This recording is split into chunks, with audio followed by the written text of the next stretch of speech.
Have you ever noticed how hard it is to truly relax even when nothing is wrong? Or maybe in order to feel safe, you need to make sure that everyone around you is happy. Or maybe just like the smallest things make you feel very overwhelmed and lash out and then hate yourself afterwards. If you feel any of these things on a regular basis, it might be because you have a dysregulated nervous system.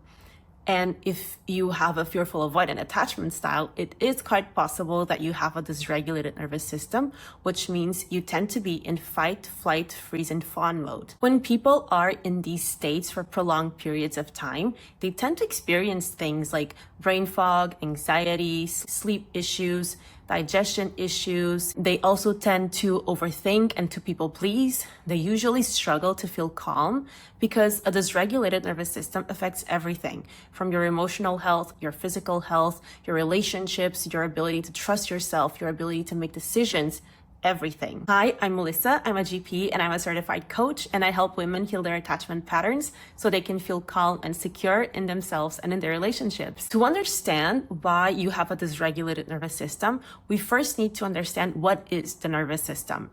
So the nervous system is an intricate network of cells and nerves that connect your brain and your spinal cord to the rest of your body and organs. And its main function is to send messages from your body to your brain, and then from your brain to your body to tell your body what to do.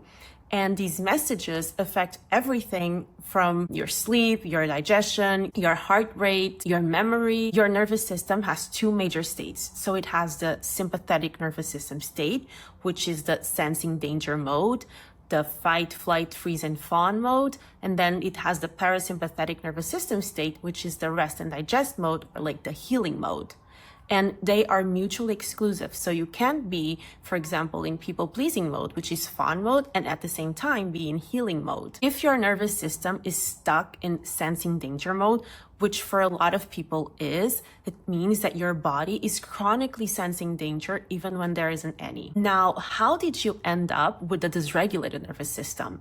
So if you grew up in a chaotic environment where you always had to walk on eggshells, or you always had to read a room in order to protect yourself, the repetition of these episodes and the intense emotions associated with them imprinted in your subconscious mind that you are not safe, and so you always have to be on high alert in order to protect yourself. And here's an example. Imagine that you are in the woods and you hear the sound of twigs crunching and a bear appears and you have to run for your life. So the next time that you go to the woods and you hear the same sound, you are going to automatically think that it's a bear and that you have to run for your life because your subconscious associated that sound to danger. So every time you hear that sound, you think that there is danger around you. A dysregulated nervous system isn't a personality flaw, it's a survival adaptation. The reason why you're stuck in fight, flight, freeze, and fawn mode is because you haven't yet been able to teach your subconscious mind and your nervous system to distinguish between real danger and perceived danger. So how does the subconscious mind play into all of this? The subconscious mind is the key player in what creates activated states. Imagine that you have a core wound of I am unsafe. You're probably going to have a lot of thoughts about how you are not safe, and that's going to make you feel fear. And it's that fear that's going to activate you into sympathetic nervous system state. Every time we have a core wound trigger, it leads to distressing thoughts and a painful emotional response. And it's the resulting neurochemistry that's going to activate you into sympathetic nervous system state. So if you have a lot of core wounds, which you probably do if you have a fearful, avoidant attachment style, it means that you are continually thinking thoughts that are activating you into sympathetic nervous system state, into survival mode. Two people can be in the same exact environment and have two very different states. So let's use the example of being stuck in traffic. One person can be stuck in traffic and be like, yes, I finally get to relax. I finally get to listen to some music, to listen to an audiobook. And another person can be very upset, feel very trapped and feel completely triggered. And the difference is in their subconscious mind. And that is why many popular nervous system tools might not be fully fixing the issue and why you might still be struggling. You know, things like breath work, meditation, mindfulness, they are great, especially to help you calm down in the heat of the moment. And if you do them often, you're basically showing your body what it's like to feel safe.